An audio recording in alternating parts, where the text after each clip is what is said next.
Hola, muy buenas tardes para todos y todas. Bienvenidos a esta segunda sesión del Seminario Permanente de Historia Social de la Justicia y el Gobierno, que venimos organizando se hizo desde hace 10 años.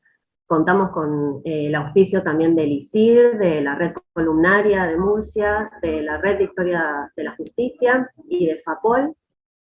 En esta oportunidad tenemos el agrado de contar con la participación de Jean-Paul Rouvier, que coordinó junto con Manel Ollier el Códice Boxer, Etnografía Colonial e Hibridismo Cultural en las Islas Filipinas, y va a hacer una presentación de esta publicación que se organizó a instancias de un coloquio monográfico que se realizó algunos años antes, en 2016.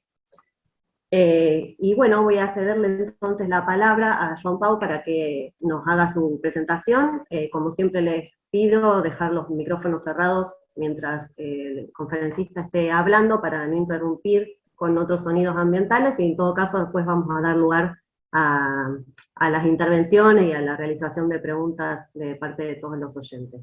Agradecer, bueno, fundamentalmente a Jean-Paul que haya aceptado la invitación a participar hoy, y a las gestiones de Tomás Pisano y de Diego Sola, que estuvieron involucrados también con la organización de esta reunión.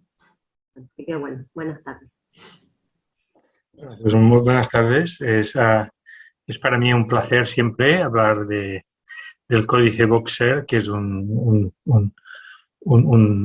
códice único que estuvo durante muchísimo tiempo poco utilizado y poco conocido. Sin embargo, desde hace unos cuantos años la situación ha cambiado radicalmente, y entonces uno de los resultados de este cambio es que hemos publicado este libro, que os voy a enseñar dentro de un momento, la cubierta y algunas de las imágenes, y que es el primer estudio monográfico sobre este códice. Entonces, lo primero que me gustaría decir es que es un manuscrito único, un álbum etnográfico que describe las costumbres y la religión de los pueblos del Asia Oriental, conocidos a partir de la presencia española en las Islas Filipinas. Es decir, que es una visión española y sobre todo castellana, en ese sentido, de lo que sería el mundo asiático o más oriental. Existen, desde luego, muchas otras fuentes etnográficas de esta época. Estamos hablando de finales del siglo XVI. Podemos fechar, os voy a explicar luego más concretamente cómo exactamente podemos fecharlo, pero podemos fechar este manuscrito hacia el año 1592-93, muy precisamente. Y bueno, existen en esta época ya algunas de las primeras historias de misioneros que se ocupan también de describir de pasada algunas de las costumbres de los indios filipinos y su religión. Existen otras relaciones. Por ejemplo, os voy a hacer un nombre concreto que es importante, que es Miguel de Loarca. Es un personaje importante porque fue uno de los participantes de una embajada en China que tuvo lugar en 1575, y es uno de los autores de una relación sobre China, pero también escribió una relación sobre las Islas Visayas, que es donde él vivía como encomendero. Entonces tenemos varias fuentes de la época, sin embargo, ninguna como esta. Esta es una fuente excepcional. Es una fuente excepcional por varias razones. La primera razón es que es un códice ilustrado.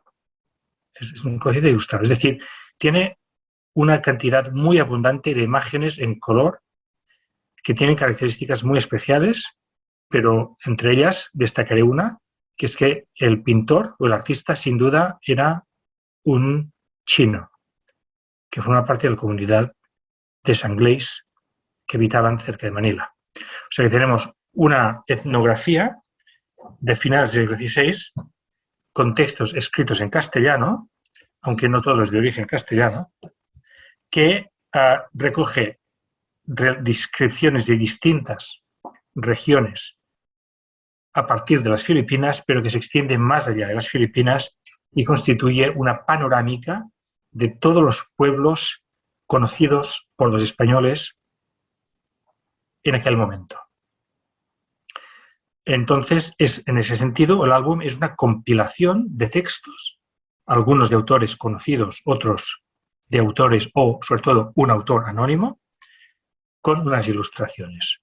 Y este álbum, que tiene pocos paralelos, aunque existen algunas posibles comparaciones que nos van a ayudar al final de la charla pues, a entender un poco por qué existe este códice, pero en principio ya os digo que es un códice bastante excepcional, con pocos modelos claros, y que además estuvo durante muchísimo tiempo fuera de la circulación, aunque sin duda estaba destinado para personajes importantes en lo que era el gobierno de las Filipinas, el gobernador de Filipinas, que lo encargó probablemente Gómez Pérez das Mariñas, pero también existía la posibilidad de que hubiera sido destinado para Felipe II, entonces rey de Castilla y de las Indias Occidentales, así como rey de Portugal, desde el año 1580, es decir, el momento, es una obra que pertenece ya al momento de la unión de las dos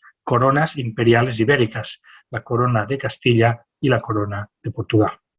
Y esto es importante porque existía una fricción política muy importante precisamente en la frontera oriental, donde se solapaban dos imperios que se habían construido en rivalidad.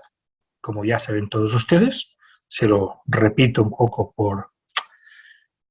porque para orientarnos mejor todos, pero que estoy seguro que ya conocen perfectamente el caso, es que cuando se produce la navegación de Magallanes en el año 1522, pues se crea un choque de perspectivas imperiales que se soluciona con la idea de extender el Tratado de Tordesillas, digamos, la separación de un meridiano que separaba las esferas de influencias de Portugal y Castilla, extenderlo al contrameridiano en el mundo oriental.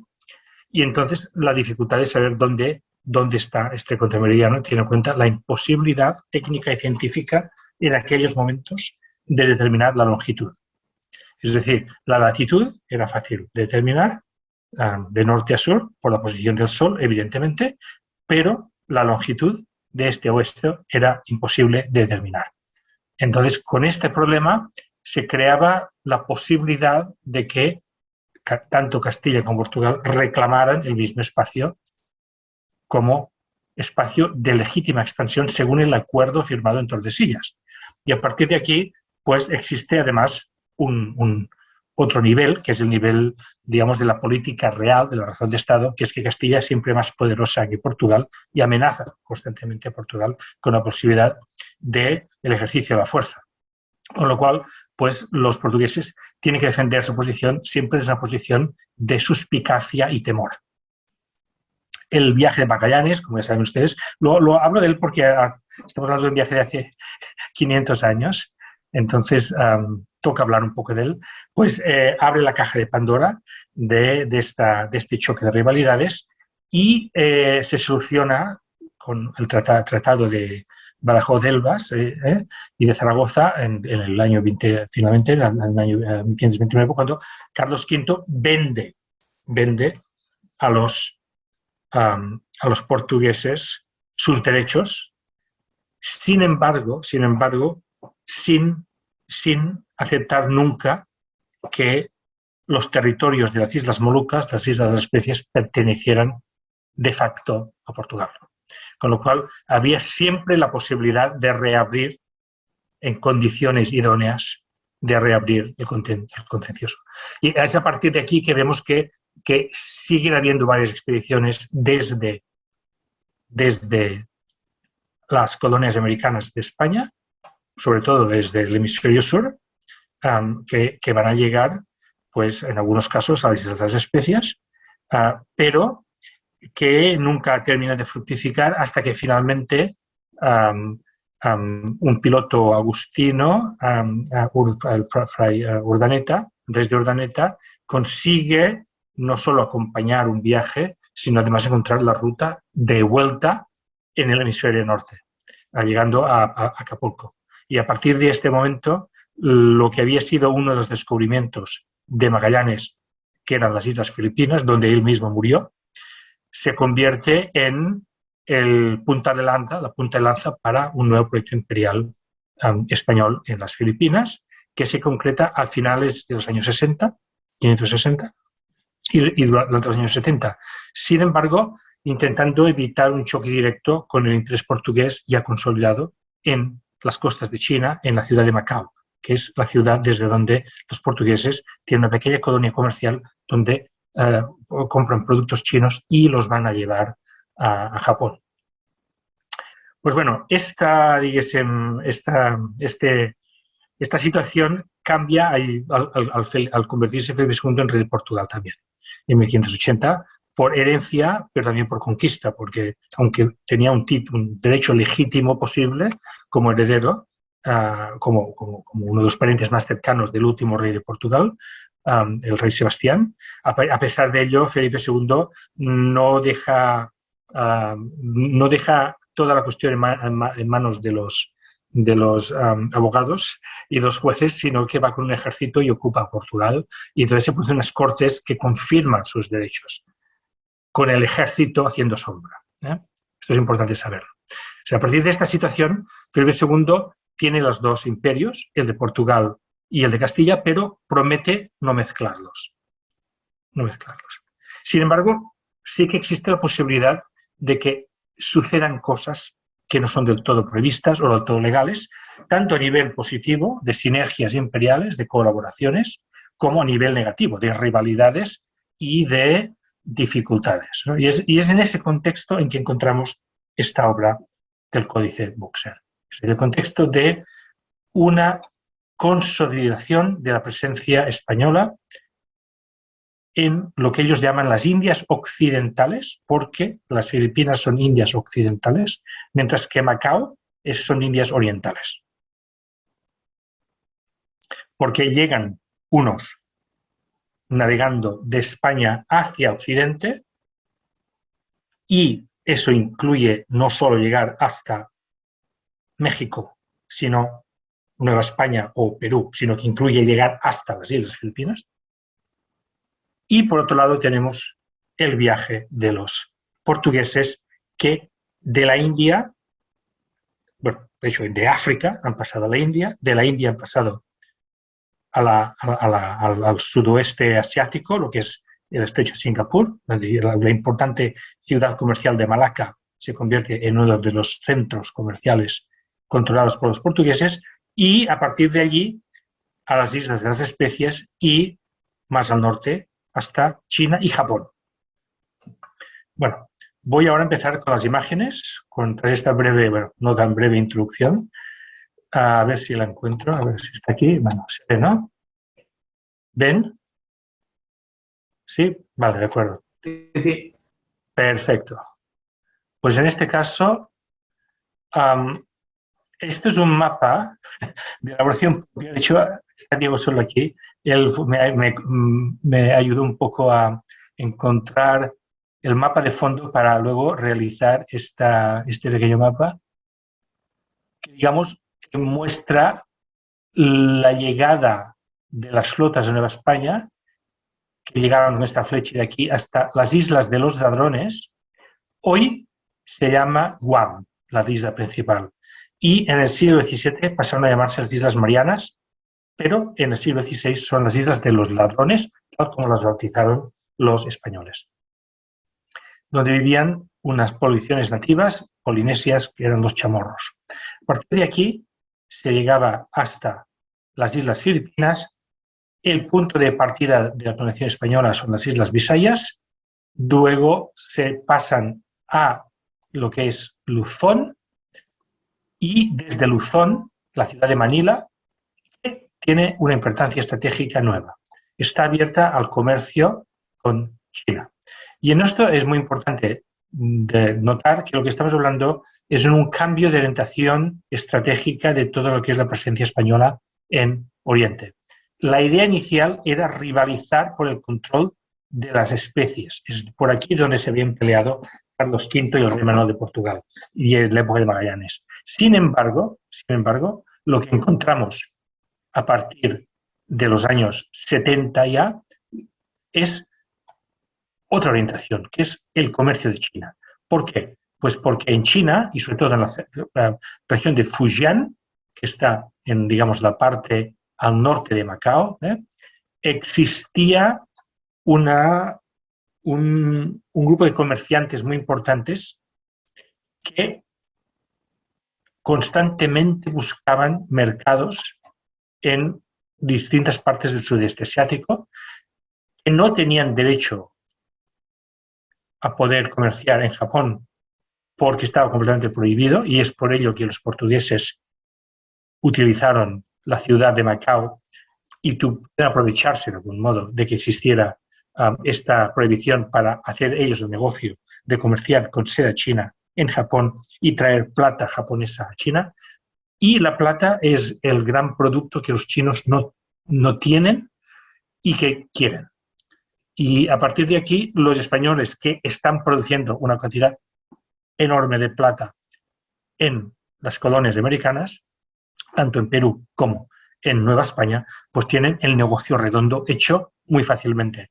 Ni siquiera tienen que ir a China. Ya vienen los comerciantes angleses con todos los productos, sobre todo textiles de seda, pero también otros como laca y porcelana y otros productos que son de lujo, y se los traen todos a Manila. De hecho, son tantos los chinos que crean una verdadera colonia fuera de la colonia española. Son los sangleis, de los cuales hablaremos más. A partir de aquí, los españoles van desarrollando precisamente en los años 80-90, que es el momento en que se va a crear este códice, pues van a llevar estos productos chinos a Nueva España, a través de Acapulco, y desde allí a los mercados, bien sea de las colonias españolas en América, bien sea de España y Europa. De algún modo, lo que era el proyecto de las Islas de las Especies es un proyecto que está cayendo en decadencia porque los portugueses están perdiendo el control delante de lo que es una resistencia nativa de reyezuelos de religión musulmana que se convierten en opositores feroces y con éxito de una presencia muy precaria de los portugueses. Los portugueses apenas controlan la ciudad de Malaca y casi nada más. Y luego una pequeña colonia en Macao que son medio chinos, son 4 gatos. A partir de aquí, pues, aunque tienen unos barcos o unas carracas muy competitivas a nivel de navegación oriental, los portugueses no tienen el peso demográfico como para realmente imponerse en todos los mares orientales. Desde a partir de aquí, pues, ¿qué proyecto castellano se va a desarrollar? Bueno, en este contexto imperial, lo que hace el Códice Boxer es ofrecernos un análisis etnográfico, es decir, sobre todo, no es un análisis político ni comercial, existían otros textos que se dedicaban a ello, no eran memoriales de tipo de política económica, que también existían en la época, ni tampoco era un trabajo de tipo religioso, eso es muy importante notarlo, la mayor parte de las etnografías de la época son de tipo religioso, en el caso del Códice Boxer es una perspectiva sobre todo enfocada a las costumbres, y es decir, la religión, pero sin una declaración explícita de voluntad misionera. Y esto lo hace especial. Entonces, a ver, esta es la primera imagen y vale la pena mostrarla porque es la imagen, digamos, de el barco con la llegada de un gobernador, y el texto hace referencia a las imágenes, con lo cual entendemos que las imágenes no fueron añadidas luego, sino que quien escribió el texto pensaba en las imágenes, y dice que llegaron en el año 1590. Con lo cual sabemos perfectamente quién está en el barco. Es Gómez Pérez das Mariñas y su hijo Luis Pérez das Mariñas. Y es a partir de aquí que la descripción del encuentro en la isla de los ladrones con los chamorros es la primera imagen emblemática de este códice. Y como ven ya ustedes, hay unas cenefas por arriba que son de tipo occidental, pero con algunos pajarillos más bien de estilo oriental. Y las figuras humanas tienen un estilo oriental también las olas, y bueno, cualquier análisis de tipo artístico de las imágenes pues demuestra que se trata de un artista chino, seguramente de la comunidad Sangley, el que ilustra un texto o una compilación de textos en el contexto, digamos, de el gobernador Gómez Pérez das Mariñas. O sea, que se trata de alguien que trabaja con él o para él o en su momento. Bueno, y este es el libro, que, digamos, algunas de las cuyas conclusiones estoy explicando, que editamos justamente con mi colega Manel Oller. Manel Oller es un colega de la Universidad Pompeu Fabra, que es un sinólogo, entonces él tiene la ventaja de poder trabajar el ángulo chino, mientras que yo me he dedicado más, digamos, a intentar trabajar el ángulo español de la etnografía y sobre todo lo que sería la cuestión de la autoría y del contexto de producción de esta obra. Bueno, para que vean las primeras imágenes que os quería enseñar, pues esta etnografía tiene un interés especial porque lo que las imágenes muestran sobre todo son figuras humanas y parejas humanas. Hay alguna escena, pero lo que parece ser el enfoque primordial es siempre, digamos, el vestir, los tatuajes, que es un tipo de vestido, digamos, los tatuajes de los bisayas, los indios bisayas, y también algunas costumbres. Esto es, digamos, lo que sería el enfoque primordial. Entonces, aquí tenemos otra imagen de una pareja bisaya, que se ven que tienen los mismos tatuajes, pero que van vestidos, con lo cual la voluntad del artista ha sido mostrar las dos posibilidades, vestidos y desnudos, y lo mismo aquí con una pareja de tagalos, con todas sus argollas de oro, etc. Voy a ver si encuentro cómo volver atrás, porque me gustaría volver a esta imagen para entonces explicar un poco qué tenemos en este códice. En este códice os he enseñado hasta ahora imágenes de los indios bisayas, que son las islas de Cebú, donde murió Magallanes, y Panay, donde vivía aquel Miguel de Loarca, encomendero de quien os hablé, y luego están la parte donde está la población principal española, Manila. Las poblaciones principales son los tagalos, a los cuales los españoles llamaban moros porque habían sido convertidos al Islam, aunque de un modo muy superficial. Es decir, que la misma relación sobre los moros dice que no son realmente moros, que aparte de un par de nociones muy vagas y no comer cerdo, son básicamente como los pueblos gentiles, como los demás. Pero de todos modos es de hecho una manifestación de lo que era una presencia musulmana creciente en toda aquella parte de la sudoriental, esta presencia pues, que se extiende desde la Baja Media y que va creciendo a lo largo de la época. De hecho, ha ido creciendo hasta el siglo XXI. Es decir, hoy Indonesia es mucho más musulmana de lo que era en el siglo XVI. Y, de hecho, el rechazo a los portugueses que experimentaron en las islas de las especias y que se rebelaron bajo la dirección del sultán de Ternate, una de las islas más importantes para la exportación de clavo y especias exóticas, pues es un reflejo de una guerra de religiones donde los cristianos católicos están en minoría frente a los musulmanes. Entonces, lo que las relaciones de la compilación nos muestran son, como he dicho, una primera entrada por las Islas de los Ladrones, que nos permite situar la época de composición de la obra, y luego una descripción muy extensa y detallada con varias relaciones sobre las costumbres y la religión de los indios bisayas y de los indios tagalos, moros, además de algunos capítulos más cortitos con también imágenes de los grupos considerados más salvajes, los zambales o los cagayanes o los negritos del interior. Pero no termina aquí, y esto es lo interesante, sino que a partir de aquí, y esto es una cosa que me hizo observar a mi amigo Manel Oller, las descripciones siguen como especie de, como si fueran las agujas del reloj ¿eh? Y van pasando de las Islas Filipinas hacia el sur, las Islas de las Especies de Nueva Guinea, que está aquí, con una descripción muy interesante de Nueva Guinea de un navegante portugués que, sin embargo, trabajaba para los españoles en las Filipinas, Miguel Rojo de Brito. He hablado antes de algunas interacciones y sinergias entre portugueses y castellanos, y uno de los ejemplos de ello es la presencia de relaciones de origen portugués, como la de Miguel Rojo de Brito sobre Nueva Guinea, que es completamente excepcional. La primera descripción de la navegación y exploración de Nueva Guinea. Luego, a partir de aquí, se llega hasta Borneo, donde hay una relación muy extensa de lo que es el sultanato musulmán más importante de la zona.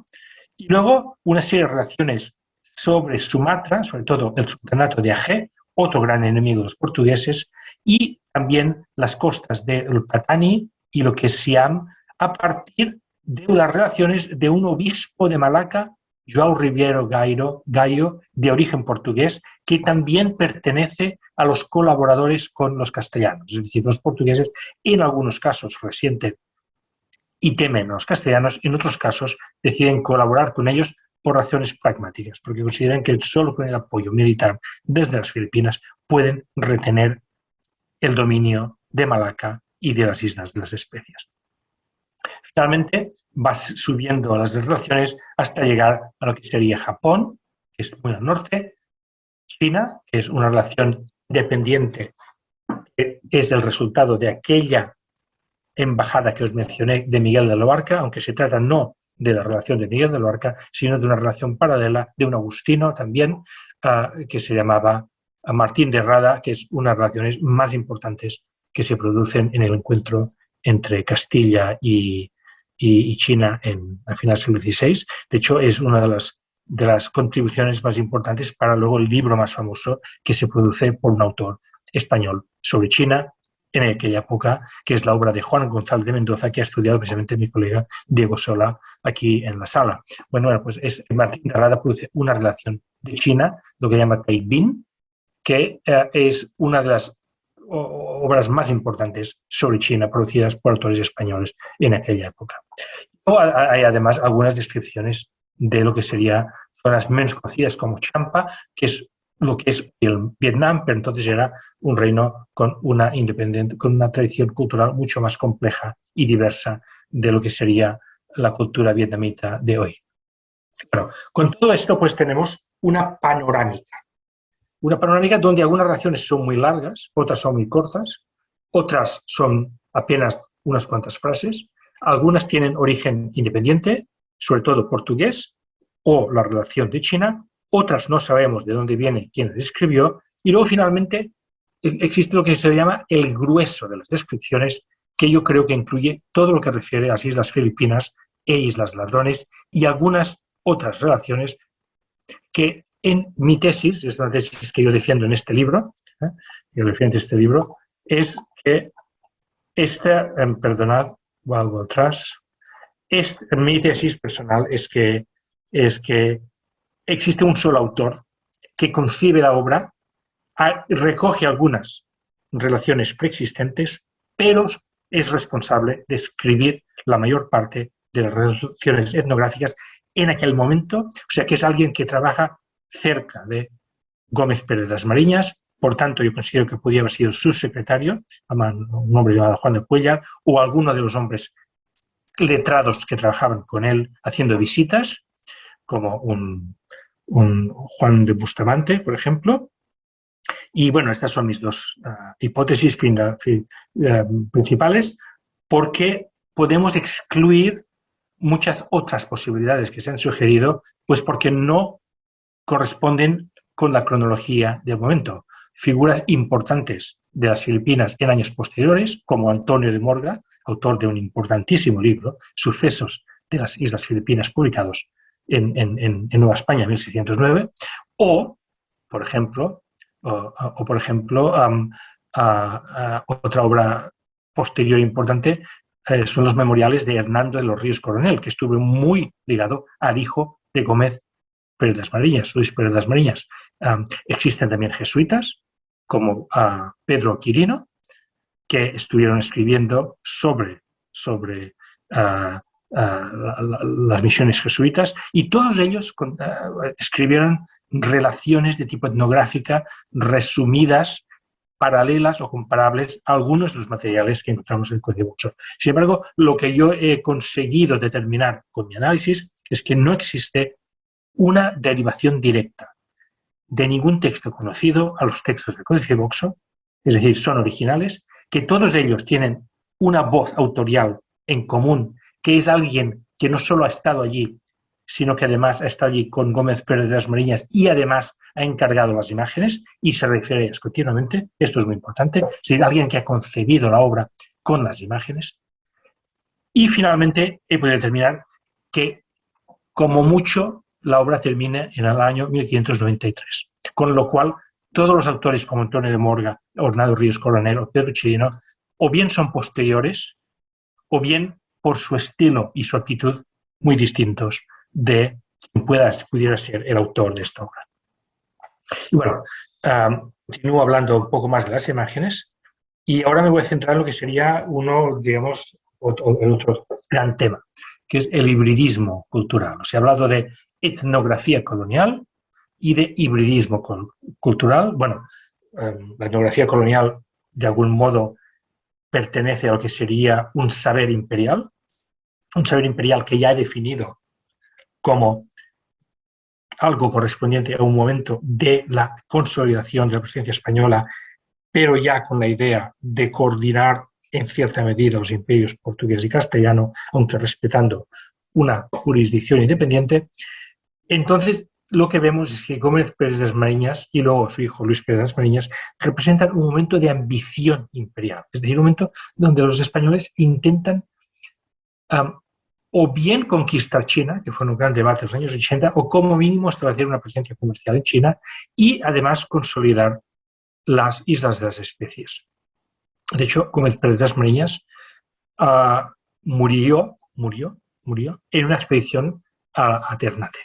Entonces, los planes españoles incluyen, pues, siempre, como digo, un horizonte de presencia física en China. Temen y odian a los angleses a los cuales utilizan y piensan siempre que pueden ganar más dinero estableciendo una colonia que fuera rival de la colonia de Macao, directamente en territorio chino. Existe siempre una tensión aquí entre las posibilidades de diplomacia y de guerra, que en estos momentos no está aún del todo solucionada, aunque la idea de una conquista directa pues ha perdido puntos tras el gran desastre en Europa de la Armada Invencible en el año 1588, que es pues, hace 2 años, digamos, cuando llega Gómez Pérez de las Mariñas allí. De hecho, Gómez Pérez de las Mariñas fue escogido como gobernador por Alonso Sánchez, un jesuita dedicado a promover la conquista de China, pero llegó ya con la idea de que tenía que hacer otras cosas. De todos modos, llegó con la idea de fortalecer la presencia militar, con soldados españoles de la península, porque consideraban que los españoles de las Indias eran mestizos con poca capacidad militar y poca disciplina, gente muy pobre y humilde que habían sido, digamos, encontrados por las calles muertos de hambre y hechos soldados más que no gente preparada, ¿no? Entonces la idea de Gómez Pérez de las Mariñas es llevar soldados españoles de la máxima calidad para desde así, con una posición de fuerza, promover el imperialismo. Entonces, claro, lo que vemos en esta obra es un poco la información etnográfica que acompaña una visión imperial. No es un plan de conquista, pero sí que es un plan de conocimiento que hace posible pensar en la conquista. Y yo por eso digo que es un plan, una etnografía colonial e imperial. Colonial porque describe los pueblos que los españoles ya controlan, tagalos y bisayas, pero imperial porque describe también los pueblos a los cuales se podría conquistar o con los cuales se pueden establecer conexiones diplomáticas, comerciales y religiosas. Y eso incluye todo, amigos y enemigos. Y bueno, a partir de aquí, pues tenemos lo que es la parte etnografía colonial. Ahora vamos a la parte segunda, que es hibridismo cultural, que es el hecho de que esta es una etnografía ilustrada por un chino que tiene un estilo, digamos, digamos, propio. Entonces, aquí os muestro una pequeña cosa que Existía una costumbre de las Visayas, que es que los hombres, es una cosa que observó ya Pigafetta, el autor de la relación del viaje de Magallanes, y varios autores posteriores lo observan también, y también el autor de nuestro códice, y es que los indios Visayas utilizaban unas pequeñas argollas de hierro en el pene, digamos, en el miembro sexual, como parte de la sexualidad de las Islas Visayas, o sea, para dar placer a las mujeres de acuerdo con sus costumbres. Y aquí os lo quiero enseñar por una razón muy concreta, porque lo que hace el texto es describirlo y decir tal como lo he dibujado aquí. O sea, forma parte de uno de los ejemplos de lo que estoy diciendo, que es que las imágenes han sido calculadas como parte del texto. Y luego, aquí tengamos una imagen de japoneses y se ve perfectamente claro pues, el estilo, o sea, la mezcla de elementos chinos, incluso en los títulos, no sé si pueden leer arriba, hay 2 caracteres chinos, a la izquierda y luego a la derecha pone Japón.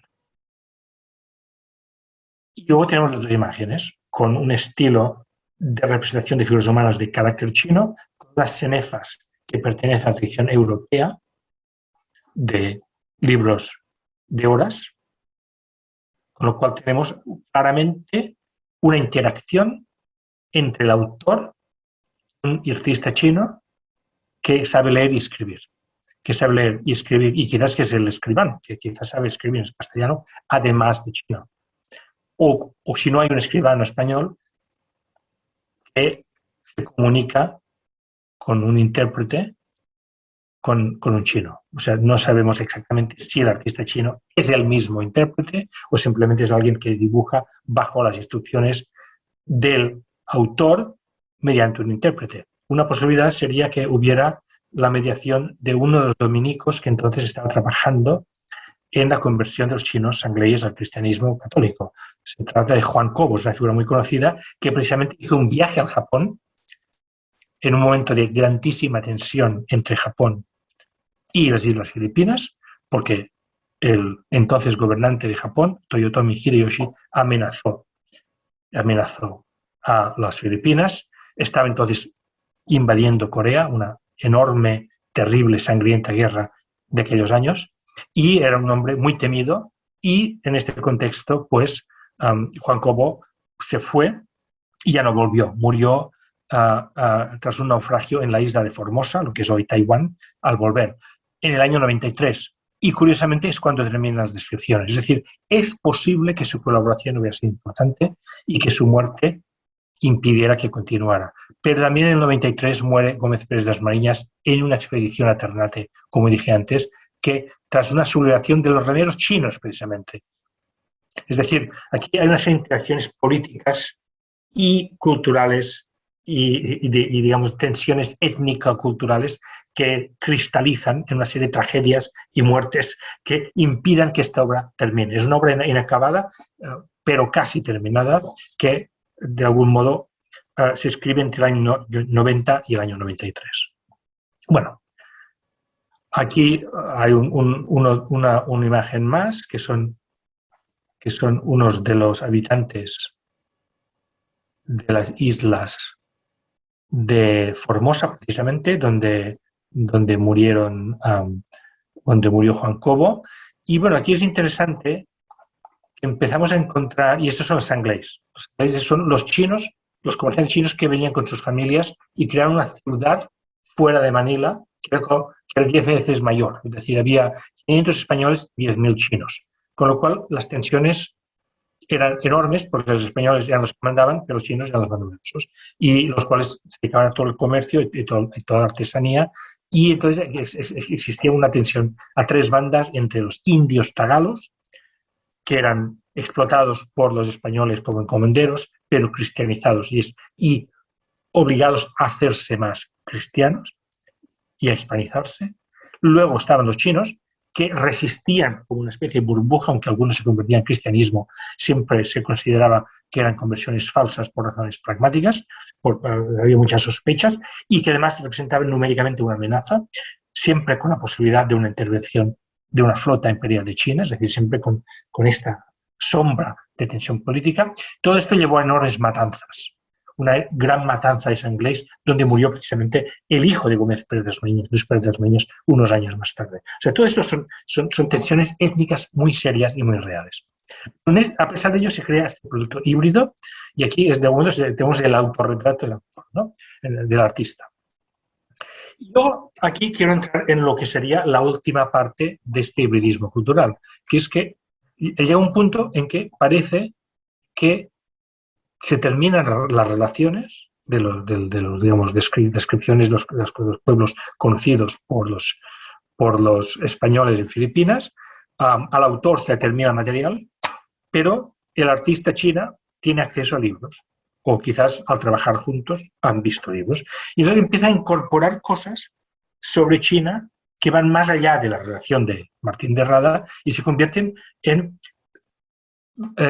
elementos de historia, mitología, fauna y lo que sería una tradición de etnografía china. Entonces, resulta que existen algunos álbumes etnográficos chinos con ilustraciones que a veces se grababan, se vendían con grabados, de la época Ming, aunque algunos tienen orígenes anteriores, y que alguno de estos libros llega a manos de este artista y a través de él llega a manos del autor de este códice. Y entonces, curiosamente, esta imagen ilustra un pequeñito texto sacado de un libro chino y traducido al castellano. Existen algunos pueblos descritos, además de todo lo material sobre China y sobre sus dioses y mitología, existen además materiales de los chinos viendo a los otros pueblos que ellos consideraban bárbaros del sudeste asiático, como esta gente de Taiwán. Con lo cual, cerramos un círculo, digamos. La etnografía colonial española no solo utiliza una artista china, termina incorporando miradas chinas sobre los bárbaros. Y bueno, vamos ya continuando. Y bueno, quería solo terminar, y es una reflexión, antes de pasar a la discusión, sobre si existen o no existen paralelos a esta obra. Es una obra única, no se conoció, y perdón, vuelvo atrás, porque no quiero confundir a la gente. Volvamos atrás. La obra, digamos, de Cozy Boxer es una obra que, como dije yo, seguramente estaba pensada para el gobernador Gómez Pérez das Mariñas, pero quizás no solo para él, sino para llegar a manos de Felipe II. El hecho es que finalmente llega a España a principios del siglo XVII. Uno de los contribuyentes del libro del Códice Boxer, que editamos con Manel Oller, uno de los contribuyentes, John Crossley, es uno de los grandes estudiosos de este códice, argumenta que el libro, de hecho, fue llevado a España tras la muerte de Luis Pérez das Mariñas en la batalla contra los ingleses por su estrecho colaborador, el memorialista Hernando de los Ríos Coronel, y que terminó en la biblioteca de Felipe III. Sin embargo, nadie hizo nada con él en España. Podemos discutir el por qué, es uno de los temas interesantes, porque este saber etnográfico imperial no tiene traducción en un conocimiento público a través de una edición. Porque, por ejemplo, cuando llegan materiales etnográficos en Holanda unos años más tarde, se produce la publicación de un libro con ilustraciones etnográficas de parejas humanas de todo el mundo asiático a cargo de Jan Huygens van de Schotten, que era un hombre que había vivido con los portugueses en Goa y que tiene toda una colección de dibujos que se convierten en unos grabados que toda Europa conoce. Y esto pasa en 1604. De hecho, el libro sale en 1595, pero las ilustraciones unos años más tarde. Bueno, estas imágenes de pueblos orientales llegan a Europa por parte de los franceses un poco antes que el Códice Boxer, a pesar de que el Códice Boxer es un poco anterior. Sin embargo, cuando el Códice Boxer llega a España, nadie hace un trabajo paralelo, que pudieran haberlo publicado. Es un texto interesantísimo. Es materia reservada, desidia, falta de existencia de un mercado en España para libros de tipo. El hecho es que la obra se convierte en una especie única que no es ni copiada ni utilizada por nadie que sepamos. Hasta que finalmente, a finales del 18, principios del 20, un coleccionista británico que participa en las guerras de España al fin del régimen borbónico de Napoleón, este hombre, que era un hispanista, digamos, interesado en literatura española, el siglo de oro, pues terminará comprando o recibiendo como regalo esta obra única que nadie se había ocupado de ella y se llevará a Inglaterra.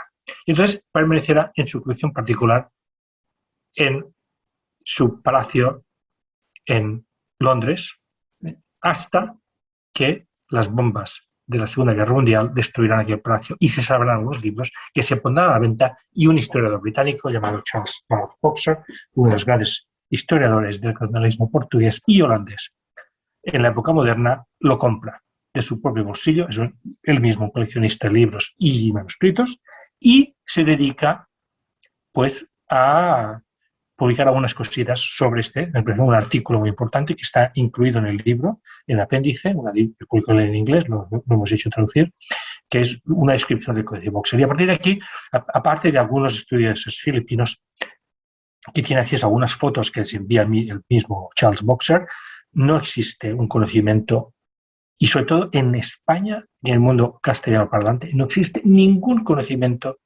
de esta obra hasta que finalmente, tras la muerte de Charles Boxer, empieza a divulgarse más fácilmente por la existencia de una edición digital descargable donde está depositado este códice, que es en la Universidad de Illinois. Y a partir de aquí empieza a ser traducción, y han sido 2 ediciones, ¿verdad?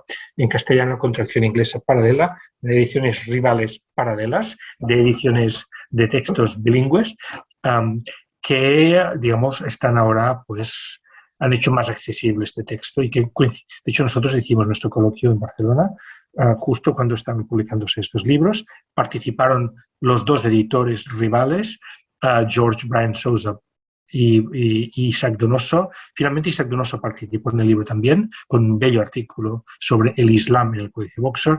En cambio, George Brian Sousa decidió no repetirse y no decir lo que ya nos había dicho en su edición. Y de este modo, pues de algún modo, ahora el códice es mucho mejor conocido. Y bueno, termino pues diciendo que la pregunta es, ¿existen posibles comparaciones? Y bueno, básicamente existe una sola, que es que existe un códice portugués, aunque sin texto, pero con imágenes, que tiene la misma idea, que es ir mostrando imágenes de parejas de todo lo que es el imperio portugués. Es anterior, se puede fechar en los años quizás 30, 40 del siglo XVI, pero tiene un poco la idea similar, que es que un artista indio trabaja para alguien portugués y se dedica pues a hacer una serie de dibujos con un estilo híbrido de las parejas de todas las partes de lo que sería el estado de la India portugués, ¿no? Y bueno, pues mercadores banianes, por ejemplo, los de la India, los negros de África, los cafres, que ellos llamaban, el cabo de una esperanza, esos serían los hotentotes, etcétera, etcétera. Bueno, son imágenes bastante, es decir, no basadas en haberlo visto, sino en que alguien le ha hecho un dibujo y se lo ha descrito y el artista lo ha copiado. Un poco igual que el Códice Boxer. Y bueno, aquí hay un casamiento de canaris, que son los indios de la parte de la zona de Goa, donde los portugueses tenían su presencia principal. Y con esto pues ya dejo de mostrar imágenes. Así aquí, curioso, es unas horrendas, los españoles, los europeos, los portugueses, sacrificios por amor a la divinidad delante de su templo. Es un templo muy mal dibujado, que parece una iglesia cristiana. También esto nos lleva a preguntarnos hasta qué punto el artista describe lo que ve, o quizás es un musulmán que tiene delante una imagen de una estampa de una iglesia católica en vez de tener un templo hindú delante de él. Pero bueno, lo dejamos aquí. Quería hablar un poco del Códice Mendoza también como posible comparación, pero de hecho eso nos lleva aún más lejos. Básicamente existen muy pocos ejemplos que se han efectivamente comparables al códice Boxer. Existen algunos ejemplos de materiales etnográficos incorporados en textos en Nueva España, el Códice Mendoza, el Códice Casanatense en el Estado de India portugués, otro enigma. Sin embargo, las características especiales que encontramos del Códice Boxer son únicas.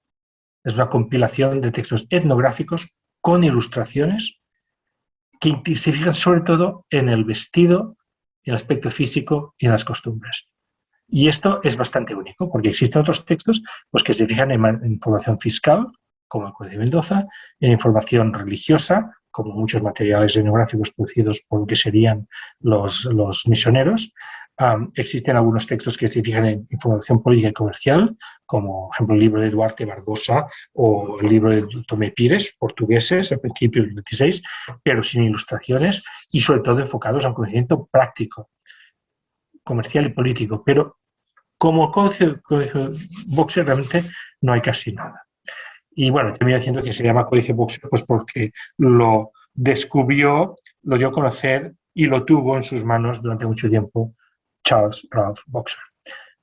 Yo creo que se debería llamar el Códice das Mariñas, porque creo que es el hombre detrás del códice. No lo digo por patriotismo, pero creo que es demasiado tarde. Y mi colega Manel Oller quiere llamarlo el Códice de Manila, o sea que tenemos divergencia de puntos de vista. Pero bueno, lo dejo aquí. Muchas gracias por escuchar. Muchísimas gracias, la verdad que interesantísimo, un documento fascinante realmente, por todas las características que fuiste enumerando, realmente sorprendente en muchas de sus peculiaridades. Y creo que me quedaba pensando con esto que decía al final sobre los distintos títulos que podría haber recibido, cómo la cuestión del hibridismo cultural no está solo en su factura, sino también en la forma, en su circulación, ¿no? de la propia obra, que también es un poco exponente de esos cruces, ¿no? Que me parecía como también bastante sintomático. Bueno, abrimos ahora a preguntas o intervenciones. Ya si quieren escribir en el chat podemos leerlo o directamente abrir los micrófonos. Creo que yo la verdad, como no somos muchos, como claro, somos poca gente, ya prefiero que la gente hable, si es posible. Bueno, muchas gracias por la exposición y por el libro, que no lo pude leer completo, pero sí echarle un ojo y está realmente muy interesante. Yo quería hacerte algunas preguntas, y sabrás disculpar la ignorancia que subyace a cada una de ellas. Si se pueden responder bien y si no, paciencia. Al principio de la exposición hablaste de otras relaciones sobre las Islas Visayas. ¿Son varias? ¿Están publicadas? ¿Son fuentes inéditas? Esa sería una bueno, muy simple. Es fácil de contestar. Hay varias. Algunas bastante se han publicado, no todas. Hay una de un franciscano, pero es más de la parte tagala. Y luego existe sobre todo Miguel de Loarca. La relación más interesante que existe sobre los Visayas es la Miguel de Loarca. Luego están algunos viajeros. No te puedo escuchar bien el autor. ¿Cómo? ¿Miguel? De Loarca. Miguel de Loarca, que es el que acompañó a Martín de Rada en China y que es conocido por muchos por su relación de China, pero además tiene una relación de las Islas Visayas.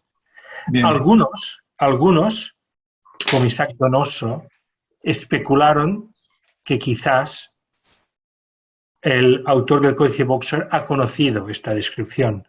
Yo me entretení a leerlas en paralelo y llegué a la conclusión de que aunque explican cosas similares, costumbres similares y algunas incluso tradiciones mitológicas sobre el origen del mundo similares que tienen un origen, o sea, un informante o un grupo de informantes en común, no existe un paralelo textual ni existe una identidad de contenidos tal que hubiera permitido al autor del Códice Boxer, que es posterior, simplemente copiar a Miguel de Loarca.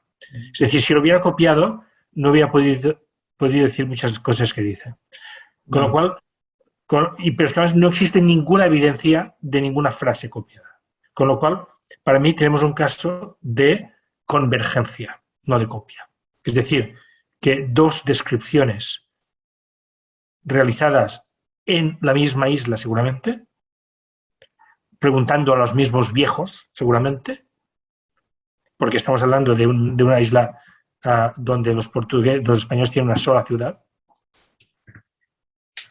y creo que se puede decir claramente que el autor del Códice Boxer estuvo en Panay, es casi seguro.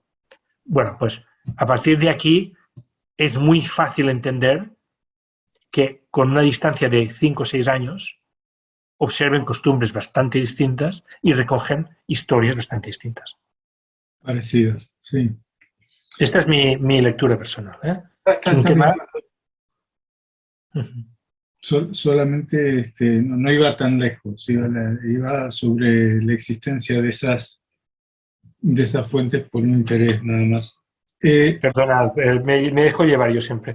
Pero... No, es que quería que fuera claro que yo no estaba pensando en una cosa de este tipo, decir... Sí, no, pero es que me ha surgido el tema muy curioso de que existe una para vos. Bastante parecida unos años antes, que es esta, por eso. Ok. No, el otro sí, que me parece que tiene puntos en común con otras realidades, y también tiene un punto muy particular, es esta cuestión de cómo mantener más o menos claro el borde entre lo castellano y lo portugués durante el periodo de unión de las coronas, sobre todo, pero no solamente. Entonces, vos en algún momento dijiste que, bueno, obviamente, dada la dificultad enorme para establecer las longitudes, trataban de mantenerse a raya dos jurisdicciones independientes. Ahora, mi pregunta va más allá del códice, es sobre la época y sobre los conflictos entre España y Portugal en la época de la corona, de la unión de coronas. ¿Cuáles eran los términos de esa fricción entre portugueses y castellanos en Asia? Es decir, ¿cuáles eran los términos en este sentido? ¿Tenemos registros de enfrentamientos armados? ¿Tenemos registros? Sí, después mencionaste algunos pactos que se firmaron para mantener un poco la cosa en orden, pero ¿cómo eran los términos de la fricción en el territorio? Bueno, pues varía un poco con el tiempo. O sea, al principio, cuando llega Magallanes, esto es un escándalo. Magallanes, además, es un portugués que se había ido enfadado de la corte del rey de Portugal porque no le daba lo que quería. Entonces, claro, es una verdadera traición, además, desde el punto de vista portugués. Vende su información, es un hombre que conocía muy bien en la India, había estado en la India portuguesa muchísimos años. Entonces, lo que hace es pasarse al bando del enemigo. Y bueno, cuando llegan una expedición, de hecho, de una mezcla de portugueses y castellanos, pues tras llegar a Cebú, que es donde muere Magallanes, los que quedan, la idea inicial era volver atrás hacia España por América, y no tienen ninguna posibilidad de hacerlo, y terminan pues entregándose como prisioneros a los portugueses. Claro, los portugueses tienen siempre la situación de que si los matan a todos y tienen una masacre, pues y se sabe, pues puede terminar muy mal la cosa para ellos, ¿no? Desde dicho, los portugueses no pueden atreverse a comportarse, digamos, como Putin se comporta con Ucrania, ¿no? Digamos, son los ucranianos, ¿no? En este caso, y los castellanos son los rusos, son los que tienen más poder y más ejércitos, con lo cual lo que hacen los portugueses es intentar conseguir obtener una renuncia por parte de Carlos V del plan de colonizar las Islas de las Especias, y lo consiguen finalmente comprándolo. Pero luego Ruy López Villalobos, en los años 40, pues también hace una expedición y también terminan no encontrando la ruta, que están buscando la ruta para volver directamente, para no depender de los portugueses, también terminan peleándose con los portugueses locales y finalmente llegan a un acuerdo y terminan haciéndose prisioneros de los portugueses. Es decir, es un poco ese el modelo que va sucediendo varias veces, ¿no? Pero las cosas cambian a partir de los años 70, porque cuando los españoles se consolidan en Filipinas, los portugueses están ya en franca retirada. Y en esos momentos, más bien, no solo no pueden echar a los españoles de Filipinas, sino que incluso los necesitan para recuperar la presencia en las Islas de las Especias. Con lo cual encontramos pues, que Gómez Pérez de las Manillas organiza una expedición para ayudar a los portugueses a recuperar el terreno. Lo que pasa es que ayudar a los portugueses siempre termina siendo que lo que dependía de las Indias del Consejo de Portugal termina dependiendo del Consejo de Indias de Castilla. Entonces, claro, aquí nunca hay ayudas gratis. Entonces, esta tensión continúa durante bastantes años y finalmente se produce una gran expedición colectiva en colaboración contra Ternate que da lugar a una obra historiográfica interesante, la de Bartolomé Leonardo de Argensola. Expedición de castellanos y portugueses a las Islas Molucas, que es una obra precisamente que refleja un poco la idea que todos somos españoles y nos ayudamos, pero mandando los de Castilla. Es un poco como termina la historia. Y luego también hay tensiones en Macao. Los de Macao siempre dicen a los chinos que los españoles no son de fiar porque van por el mundo conquistando. Los jesuitas que dependen del patronato portugués, en Japón se dicen a decir a Toyotomi Hideyoshi que no se fíe de estos españoles que están intentando romper el monopolio jesuita, enviando franciscanos y dominicanos, y que no se fíen de esta gente porque van por el mundo conquistando el territorio. Entonces, claro, se van poniendo zancadillas diplomáticamente, ¿no? O sea, hay guerra diplomática, acuerdos legales, algunos choques y algunas colaboraciones con tensiones escondidas dentro de ellas. Hay de todo.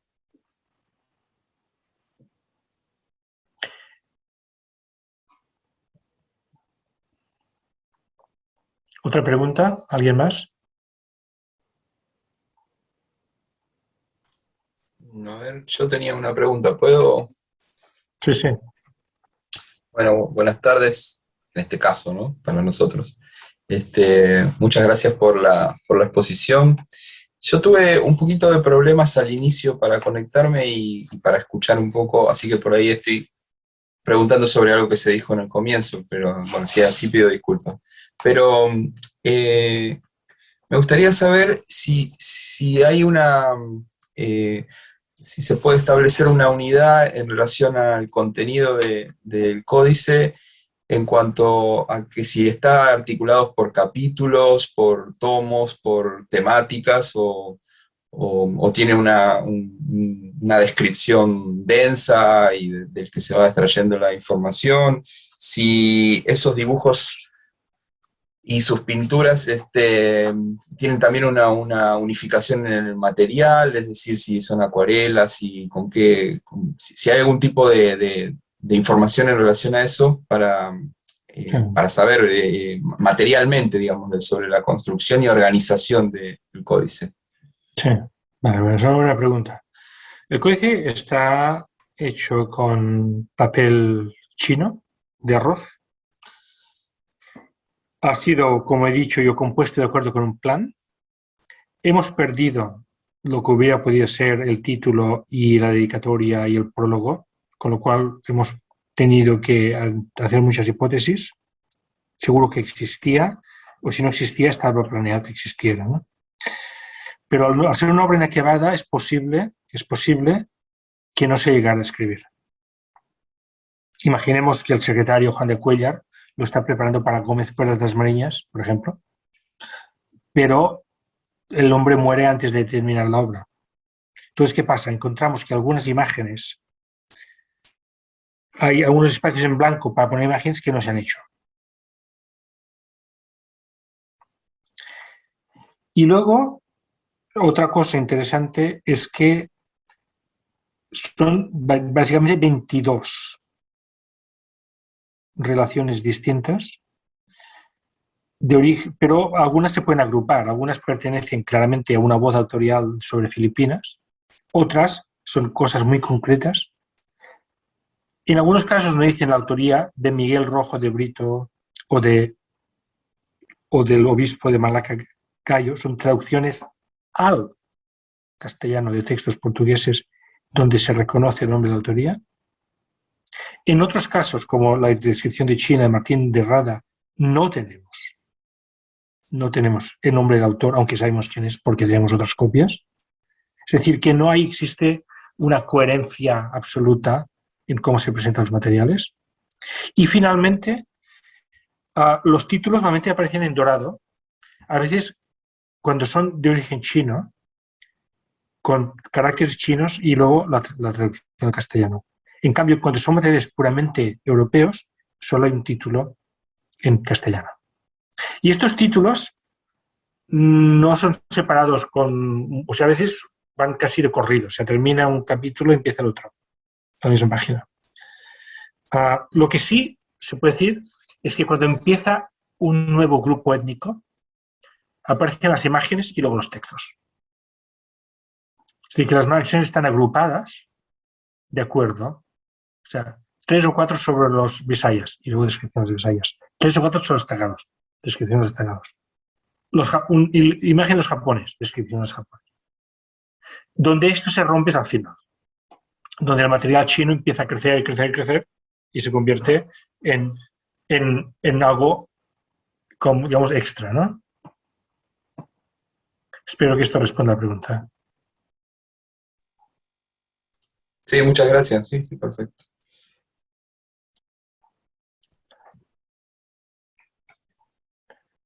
Yo tengo una pregunta de algo que me llamó la atención, que referías antes que las descripciones van siguiendo como un ordenamiento, como diseñando una espacialidad en el sentido de las agujas del reloj, si comprendí bien.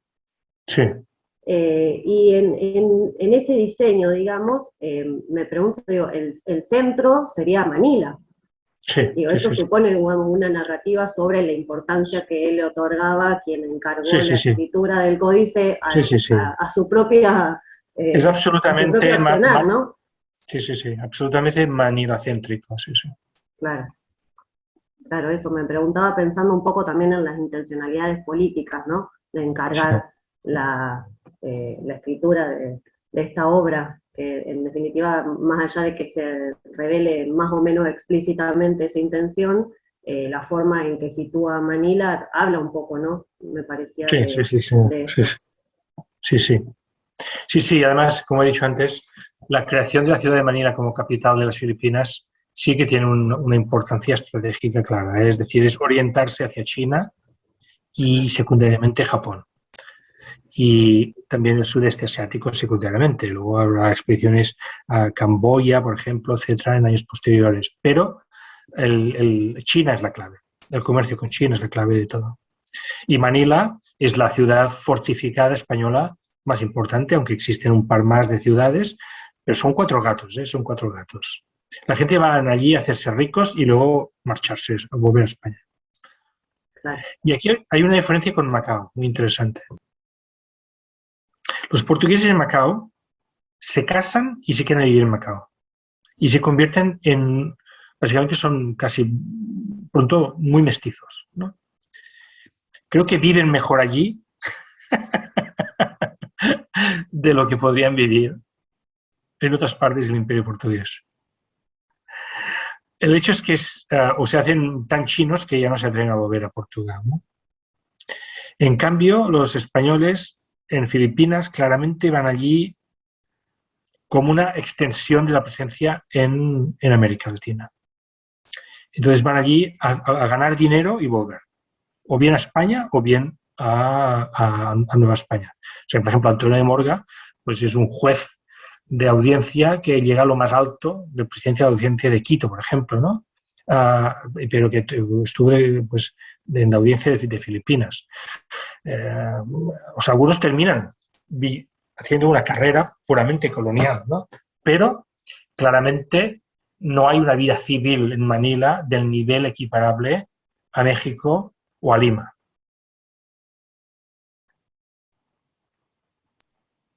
Bueno. Muchas gracias. Sofía. Ahí, ¿se me escucha? Sí.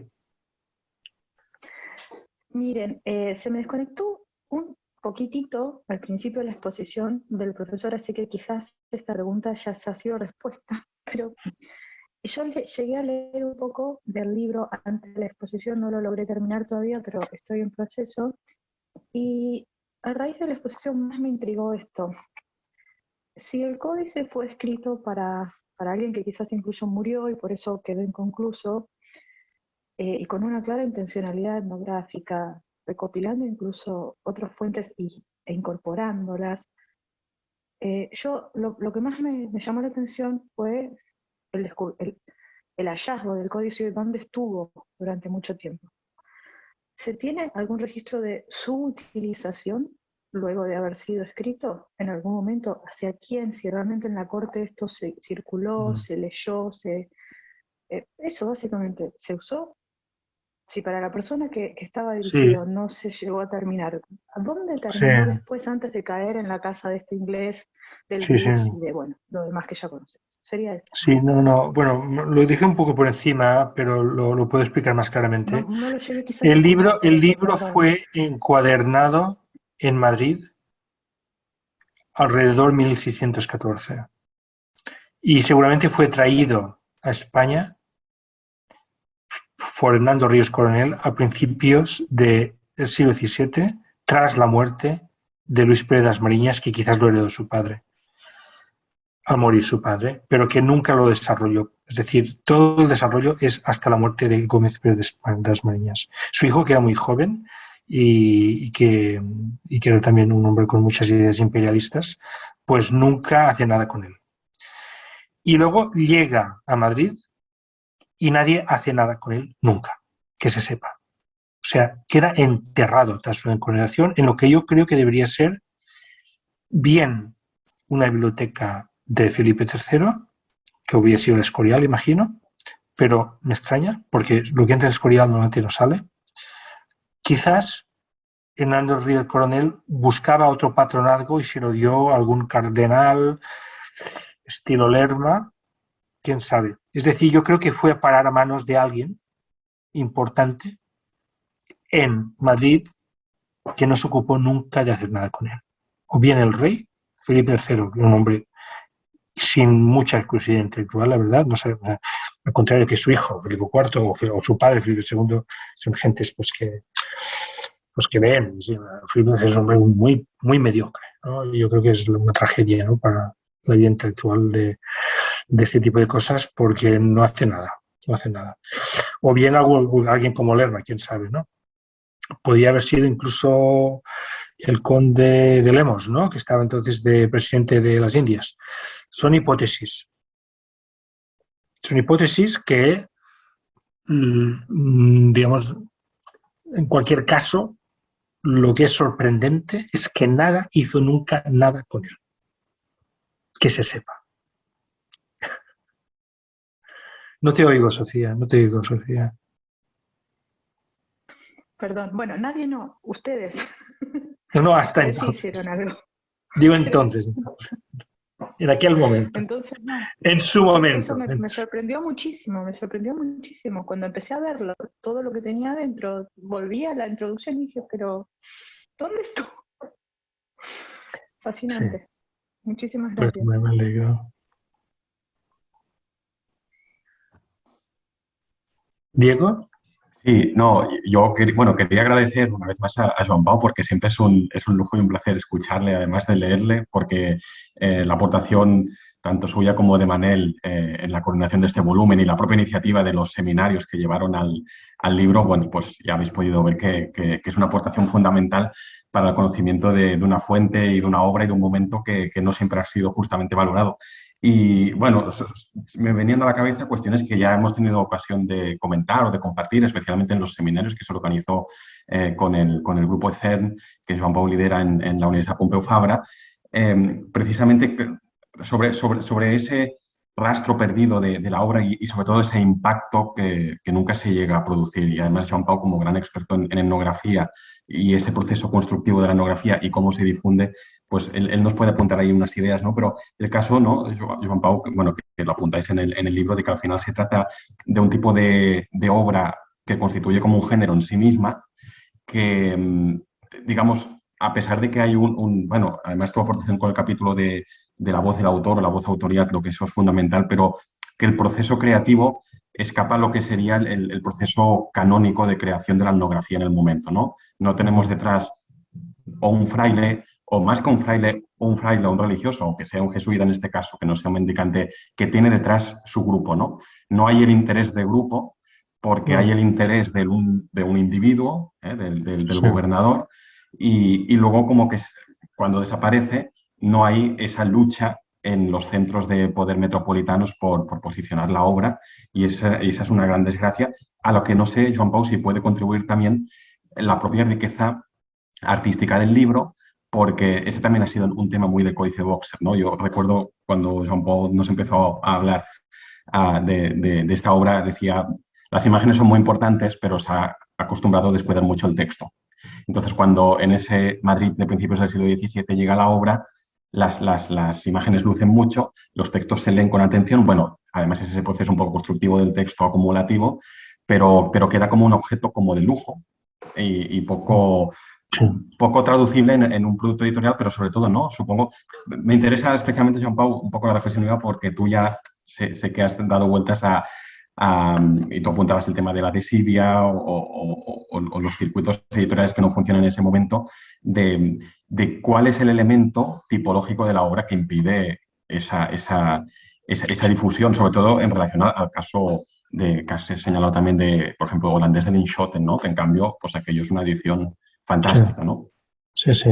Bueno, es una buena pregunta y para empezar, es verdad, o sea, que cuando existe una orden religiosa como los jesuitas o los franciscanos, pues se dedican a copiarse entre ellos y las cosas no se pierden, casi nunca. Se pierden algunas cosas, pero en general existe una tradición, digamos, de propaganda y de formación de religiosos.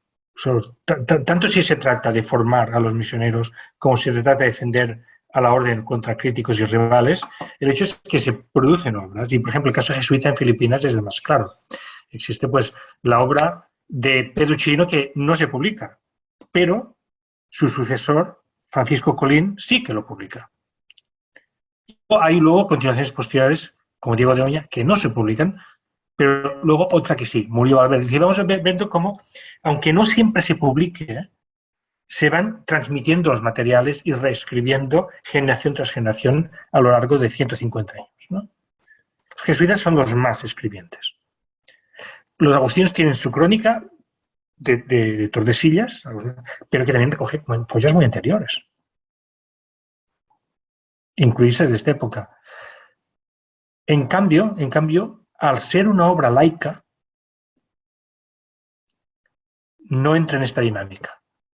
Entonces, entra en una dinámica puramente cortesana. Y el problema con una dinámica cortesana es que la corte española aprecia el arte. Las colecciones del Prado se fundamentan en el arte de los reyes austrias, ¿no? Clarísimamente. Aprecian el arte. Y aprecian los libros. La Escorial es una magnífica biblioteca. Pero no aprecian la circulación. Más bien desconfían de la circulación. Entonces, ¿qué pasa? Que cuando, por utilizar otro ejemplo, cuando Felipe II envía a su protomédico Francisco Hernández a hacer una historia natural de las Américas, este hombre vuelve a casa con maletas, baúles llenas de ilustraciones, acuarelas también, y narrativas y análisis y todo. Y todo esto, para que se publique, es una odisea. Se publica finalmente una parte grabada en Italia, mal traducida, tal y cual. Pero lo que es Felipe II, a él le bastaba con tenerlo en su palacio, en el Escorial, y mirarlo él. Y se produce un choque entre las aspiraciones de Francisco Hernández, y eso lo tenemos documentado, escribí sobre hace un tiempo, eso conozco el caso, que dice, esto es que quiero que sea para la nación, es decir, el concepto de la nación existe en la mente de Francisco Hernández. Y supongo la idea de que todo lo que ha hecho él es también para la República de las Letras. Pero Felipe II no tiene este interés. Y accede un poco más o menos a que se puede hacer algo, pero no lo empuja, no lo empuja. Entonces aquí, ¿qué pasa? Que cuando un producto cortesano está dentro de una dinámica de coleccionismo privado regio, sin una voluntad de divulgación y con una idea muy paternalista del conocimiento, y el conocimiento es para el rey, sobre todo. Felipe II es un hombre que quiere saberlo todo, pero que desconfía de todo el mundo. El rey prudente es el rey desconfiado. Pues intenta matar a su hermano, etcétera, etcétera. Bueno, el hecho es que termina que estas cosas, muy pocas cosas se divulgan, de lo mucho que llega a Felipe II y al Consejo de India, muy poco se publica. Se publican algunas crónicas, más o menos oficiales, como la de Antonio de Herreras, que es la gran publicación de la época, pero casi todo lo que se publica crea problemas en España.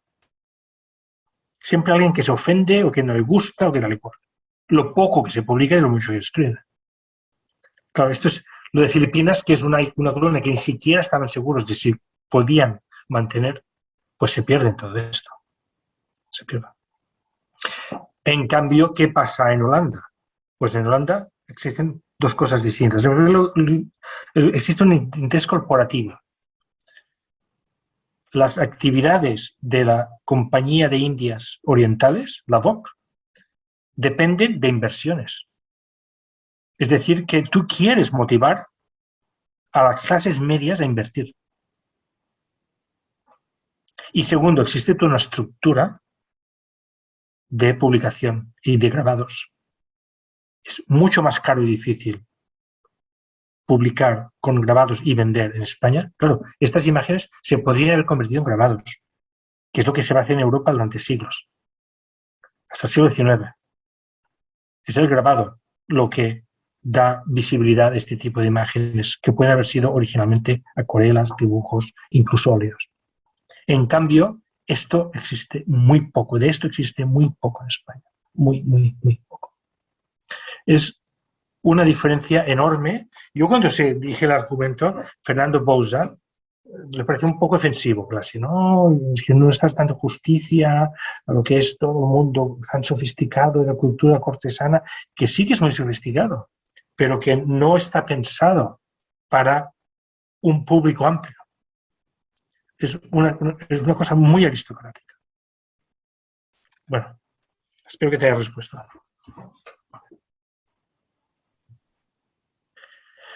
Los que no han preguntado a nadie, ¿quieren preguntar algo? Tomás, dale. También en relación a esta nueva difusión, pensaba quién era el Barón de Holland, que también, es decir, ¿por qué no se difundió una vez que la adquieren los ingleses? ¿Por qué no se hace una traducción o una edición inglesa Sí. y queda también como parte de la colección de este personaje? Sí, bueno, perdona, ¿eh?